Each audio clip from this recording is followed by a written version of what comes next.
Hi, welcome to Garage Geek. Today I'm going to try something new. So I've been reading John Milton's Paradise Lost, and then I got this art book of Gustave Dorè's art from Paradise Lost. So I decided to show some of the illustrations close up from books 1 through 3 and add quotes. Now, as I made my quotes from the books, these are just quotes that I thought were really interesting.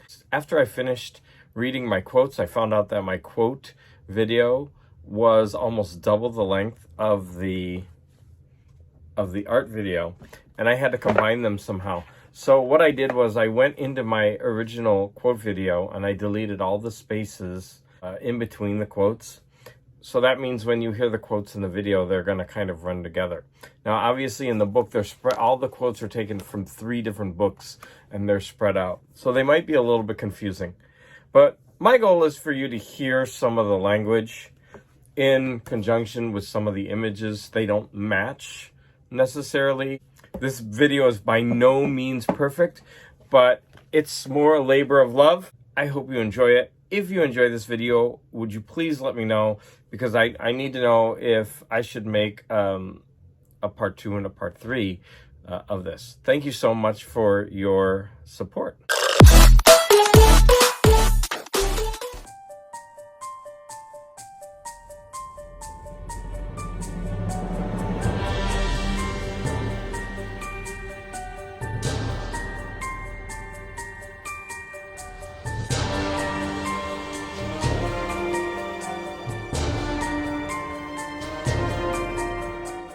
Thou from the first wast present, and with mighty wings outstretched, dove-like, satst brooding on the vast abyss, and madest it pregnant. What in me is dark, illumine; what is low, raise and support. Say first what cause moved our grand parents in that happy state, favored of heaven so highly, to fall off from their Creator and transgress his will.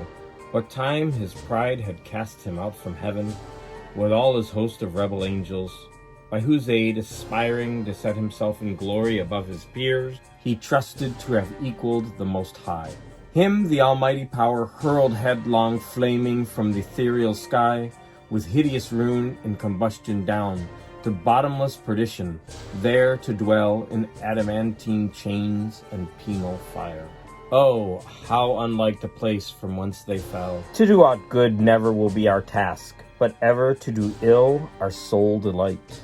That with reiterated crimes he might heap on himself damnation, while he sought evil to others, and enraged might see how all his malice served but to bring forth infinite goodness, grace and mercy shown on man by him seduced, but on himself treble confusion, wrath and vengeance poured.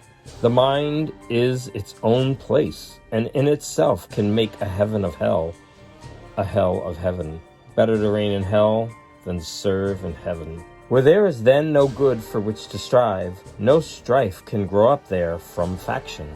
The strongest and the fiercest spirit that fought in heaven, now fiercer by despair. The prison of his tyranny who reigns by our delay.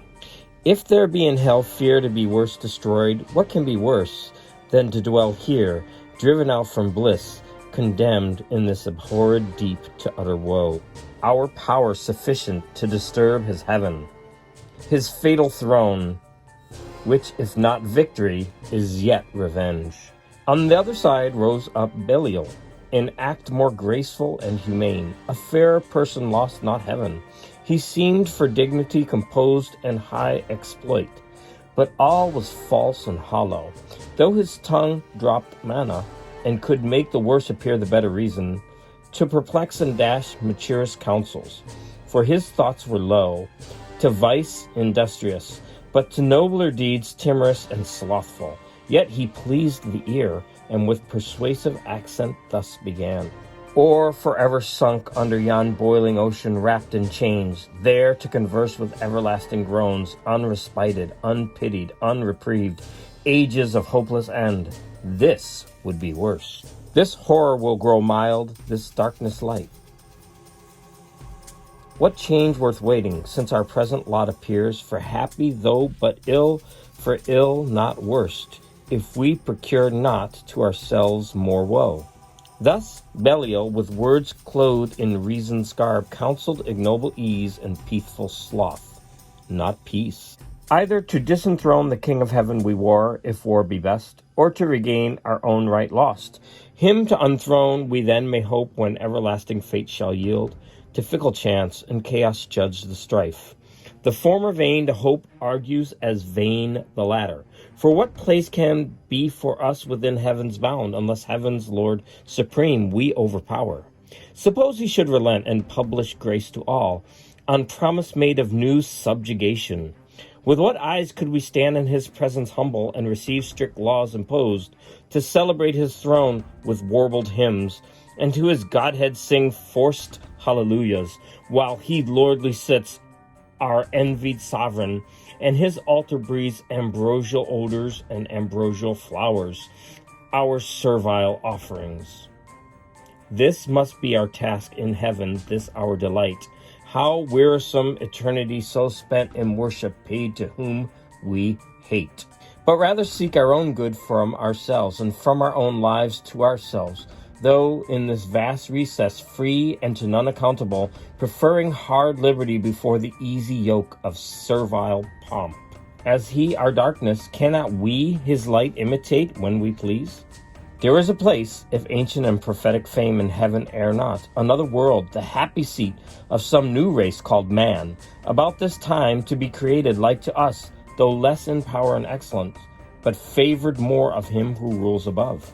Though heaven be shut, and heaven's high arbitrator sit secure in his own strength, this place may lie exposed. Here, perhaps, some advantageous act may be achieved by sudden onset, that their God may prove their foe, and with repenting hand abolish his own words. This would surpass common revenge, and interrupt his joy in our confusion, and our joy upraise in his disturbance, when his darling sons, hurled headlong to partake with us, shall curse their frail, original, and faded bliss, faded so soon. Long is the way and hard that out of hell leads up to light.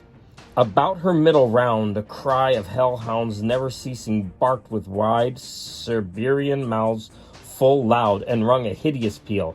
Yet, when they list, would creep, if aught disturbed their noise, into her womb and kennel there. Yet there still barked and howled within unseen. Riding through the air she comes, lured with the smell of infant blood. Hell, her numbers full, thenceforth shall be forever shut.